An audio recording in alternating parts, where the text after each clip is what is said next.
Hello students, welcome to Vidya Jyoti academy. Myself Sachin Sharma, आपका SST sir.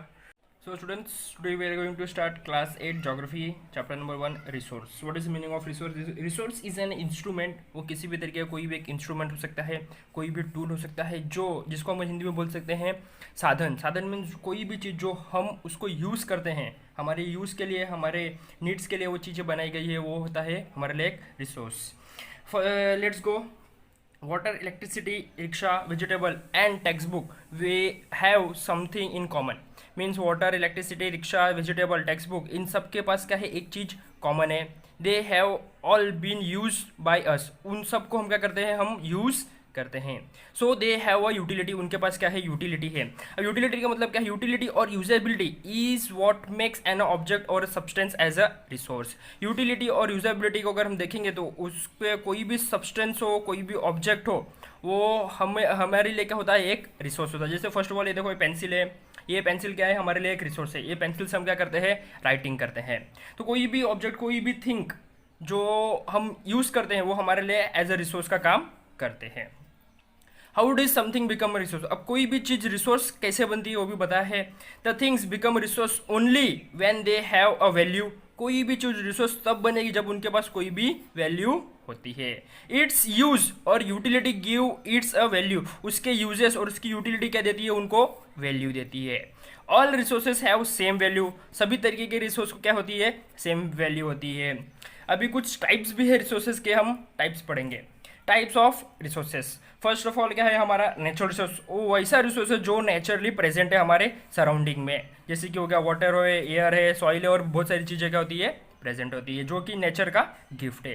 दूसरा है ह्यूमन मेड रिसोर्स। ऐसा रिसोर्स जिसको ह्यूमन ने बनाया है, resource which is made by the human. जैसे कि टेक्नोलॉजी हो गई, बाइक हो गई, व्हीकल्स हो गए, ये सब क्या है, हमारी ह्यूमन मेड रिसोर्स है। ह्यूमन ने उसको बनाया है, क्रिएट किया है। दूसरा लास्ट है ना हमारा ह्यूमन रिसोर्स। ह्यूमन खुद एक तरीके का क्या है, वो रिसोर्स कंसिडर है। नेक्स्ट है हमारा नेचुरल रिसोर्सेज। नेचुरल रिसोर्स के बारे में हम डिटेल में थोड़ा सा स्टडी करेंगे। Resources that are drawn from nature and use without much modification are called natural resources. ऐसा रिसोर्सेज जो नेचर से हमें मिला हो, उसको हमने उसमें कोई भी विदाउट मच मॉडिफिकेशन, उसमें हम लोगों ने कोई भी चेंजेस नहीं किया हो, और वो हम क्या करते हैं, उसको यूज़ करते हैं, वो हमारा क्या होता है, नेचुरल रिसोर्स। जैसे कि एग्जांपल है सॉइल, मिनरल, ये सब क्या है, नेचर में अवेलेबल है, ये सब क्या है, नेचुरल रिसोर्स है। एंड ये क्या है, it is a gift of nature. ये क्या है, नेचर का हमारे लिए एक गिफ्ट है। अभी इसमें भी क्लासिफाइड है, 3 टाइप्स में आते हैं। लेवल ऑफ डेवलपमेंट, कौन से तरीके के डेवलपमेंट होते हैं, और यूज, ओरिजिन और स्टॉक, हमारे पास कौन सा रिसोर्सेज स्टॉक में अवेलेबल है, एंड डिस्ट्रीब्यूशन, कौन सा रिसोर्सेज कहाँ पे कितना डिस्ट्रीब्यूट है, वो भी हम देखेंगे। फर्स्ट ऑफ ऑल हमारा लेवल ऑफ डेवलपमेंट, इसमें 2 टाइप्स है। It is divided into 2 parts: actual resources and potential resources. We will go through first of all the actual resources. What is the meaning of actual resources? Actual resources are those resources whose quantity is known. ऐसा resource है जिसको quantity में पाया जाता है, जो हमारे पास क्या है, क्वांटिटी में अवेलेबल है। These resources are being used in a present. ये रिसोर्सेज क्या है, अब हम प्रेजेंट में उसको यूज करते हैं। जैसे कि हमारे पास सॉइल है, सॉइल प्रेजेंट में है, हम सॉइल को बहुत यूज कर सकते हैं। फॉर यहाँ पे एक एग्जाम्पल भी बताया, the dark soil of the Deccan plateau in Maharashtra are actual resources. Maharashtra में डार्क सॉइल है, डेक्कन प्लेट्यू में, जो हमारे लिए आज की डेट में क्या है, वो एक्चुअल रिसोर्सेज है। Next one is potential resources. Potential resources are those whose entire quantity may not be known and these are not being used at present. It is could be used in future. Potential resources are those resources जिसको quantity के लिए, कोई भी quantity के लिए consider नहीं करते हैं, बट ऐसा रिसोर्स जो हम प्रेजेंट में यूज नहीं करते, लेकिन in a case we need we can use in future, हम फ्यूचर में उसको यूज कर सकते हैं। जैसे कि फॉर एग्जांपल देखो यहाँ पे बताया uranium. Uranium found in the Ladakh. Uranium कहाँ, लद्दाख में मिलता है। ये हमारा पोटेंशियल रिसोर्स है। यूरेनियम का हमारा यूरेनियम हम लोग डेली यूज नहीं करते, तो हम लोग फ्यूचर में एज पर और नीड हम लोग फ्यूचर में उसको यूज कर सकते हैं। एंड नेक्स्ट है हमारा ओरिजिन। जैसा मैंने बोला था, ओरिजिन, यूज, और या हम उसको स्टॉक भी बोल सकते हैं। इसमें भी 2 टाइप्स में बताया गया है, abiotic and biotic. Abiotic resources are non living. ऐसा रिसोर्सेज जो नॉन लिविंग है, जैसे कि सॉइल हो गया, रॉक हो गया, एक्सेट्रा, ये इसमें कोई भी लिविंग थिंग इंक्लूड नहीं है, वो हमारे लिए क्या है, अबायोटिक रिसोर्स का काम करता है। नेक्स्ट है biotic resource. Biotic resources are living resource. Biotic मतलब जो क्या है, लिविंग प्रेजेंट है, जिसके अंदर क्या मूवमेंट होता है, जैसे कि हमारा प्लांट एंड एनिमल है, क्या है, इन दोनों में मूवमेंट होता है, ये हमारे क्या है, बायोटिक रिसोर्स है। नेक्स्ट है हमारा डिस्ट्रीब्यूशन। मैंने जैसा कि आपको बोला था डिस्ट्रीब्यूशन रिसोर्सेज में भी क्या होते हैं, डिस्ट्रीब्यूशन होते हैं। अभी डिस्ट्रीब्यूशन में भी दो पार्ट्स है, यूबिक्यूटियस एंड लोकलाइज्ड। तो resources that are found everywhere like air we breathe are ubiquitous. अभी मतलब ऐसा रिसोर्सेज जो सब जगह प्रेजेंट है, एवरी जगह प्रेजेंट है, हर एक जगह रहता है, वो क्या है हमारा एबिक्यूटियस रिसोर्सेज। जैसे कि एग्जांपल क्या है, एयर। एयर आप कहीं पे भी जाओ आपको एयर प्रेजेंट मिलेगा। नेक्स्ट क्या है, localised resource. Resources those which are found only in certain places are localised. मतलब ऐसा रिसोर्स जो आपको कुछ ही प्लेस पे मिलेगा, वो है आपका लोकलाइज रिसोर्स है। जैसे कि फर्स्ट ऑफ ऑल क्या है हमारा एग्जांपल, कॉपर है। कॉपर आपको सब जगह नहीं मिलता, आपको सर्टेन जगह पे ये कॉपर फाउंड होता है। नेक्स्ट बता है natural resource are broadly categorise into two parts. Natural resource को भी दो पार्ट्स में डिवाइड किया है। फर्स्ट वन है हमारा रिन्यूएबल रिसोर्स एंड सेकंड है हमारा नॉन रिन्यूएबल रिसोर्स। अभी ये दोनों के बारे में हम लोग डिटेल स्टडी करेंगे। Renewable resource are those which get renewed और replenished.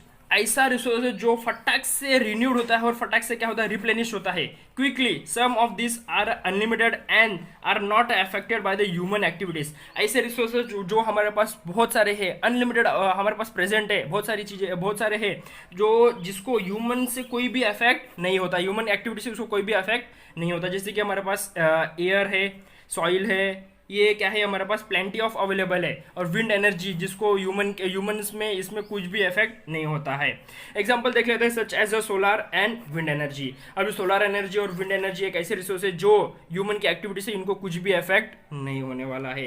Yet careless use of a certain renewable resources like water, soil, forest can be affected there stock. अगर हम वाटर, सॉइल और फॉरेस्ट की बात करेंगे, अगर हम उनको केयरलेस तरीके से यूज करेंगे तो वो क्या हो सकता है, उनके स्टॉक में क्या हो सकता है, अफेक्ट हो सकता है। अगर हम वेस्ट करें तो वो स्टॉक क्या हो जाएगा, धीरे धीरे क्या हो जाएगा, डिक्रीज हो जाएगा।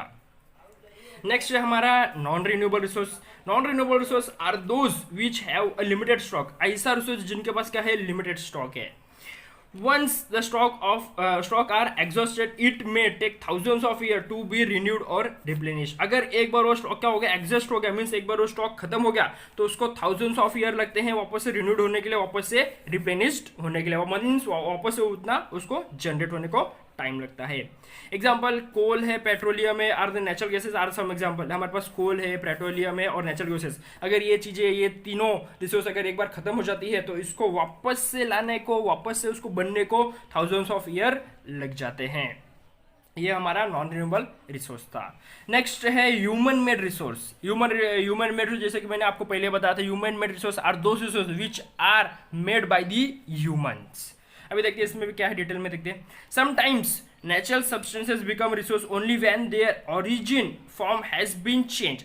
अभी कुछ टाइम ऐसा ही बताया है कि हमारे पास देखो कोई भी चीज है, रिसोर्स है, जैसे कि ये आयरन ओर है। आयरन ओर मतलब क्या है, लोखंड बोलते हैं हम उसको। लोखंड का अगर मटेरियल है, रॉ मटेरियल है, अगर हम उसको कुछ फॉर्म देंगे या फिर उसमें हम लोग कुछ चेंजेस करेंगे तो रॉड का शेप ले लेता है, पाइप्स का शेप ले लेता है। तो हमने क्या किया, उसको जो नेचर में प्रेजेंट है उसको हम लोग ने थोड़ा सा चेंज करके अभी क्या बना दिया, उसको रिसोर्स बनाया। तो ये कैसा ह्यूमन एक्टिविटी से हुआ, ह्यूमन के एफर्ट से वो क्या होगी, ये चेंज हो गई। इसीलिए हम क्या बोल सकते हैं उसको, human resource, human made resource.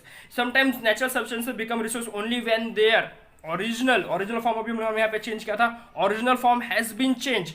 Iron ore was not a resource. Iron ore क्या था, ये कोई रिसोर्स नहीं था, ये हमारे पास नेचुरली प्रेजेंट था। लेकिन until people learn to extract iron from it, people use natural resources and make buildings, bridges, roads, machinery and vehicles which are known as human made resource। Iron से ही हम लोग ने बिल्डिंग्स बनाई है, bridges बनाए हैं, मशीनरीज बनाई है, व्हीकल्स बनाया है। बाद में उसी को हम लोग ने उसमें थोड़ा सा चेंजेस करके, ह्यूमन ने सीखा उसमें कैसे चेंजेस करने का, उसको with the help of the changes हम लोग ने क्या किया, उसको चेंजेस लाने के बाद हम लोग ने उसको क्या बना दिया, एक रिसोर्स बना दिया जिसको हम सही तरीके से यूज करते हैं। तो ये पूरे रिसोर्स में हमारे ह्यूमन की एक्टिविटी इन्वॉल्व थी, ह्यूमन का मूवमेंट इन्वॉल्व था, ह्यूमन के एफर्ट्स इन्वॉल्व थे, इसीलिए क्या हो गया, हमारा ह्यूमन मेड रिसोर्स था।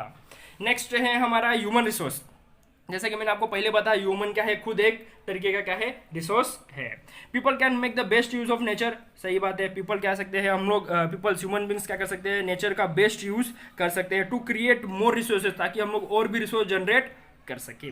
When they have the knowledge, skill and the technology to do also। अभी उनके पास नॉलेज है, उनके पास टेक्नोलॉजी और उनके पास स्किल भी है।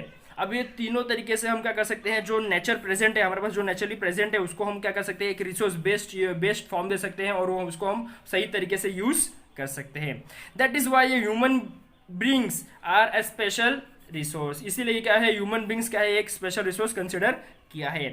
People are a human resource, education help in making a people skills so that they are able to create more resources is known as human resource development.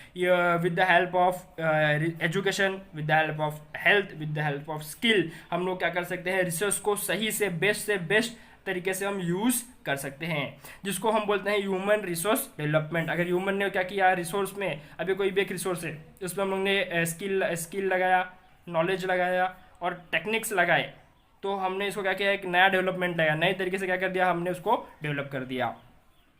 Last concept है हमारा conserving resource. Conserving resource मतलब क्या है, resource को हमें क्या करना का है, कंजर्व करके रखने का है, बचा के रखने का है। Using resource carefully and giving them time to get renewed are called resource conservation. Resource को सही तरीके से यूज करना, रिसोर्स को टाइम देना ताकि वो वापस से रिन्यूड हो सके, वापस से बन सके, उसको हम क्या बोलते हैं, resource conservation. Balancing the need to use a resource and also conserve them for the future is called sustainable development। सही तरीके से उसको बैलेंस करना, सही तरीके से उसको यूज करना एंड उसको क्या करना, कंजर्व करके रखना, मीन्स बचा के रखना ताकि फ्यूचर में हम उसको यूज कर सके, इसको हम बोलते हैं सस्टेनेबल डेवलपमेंट।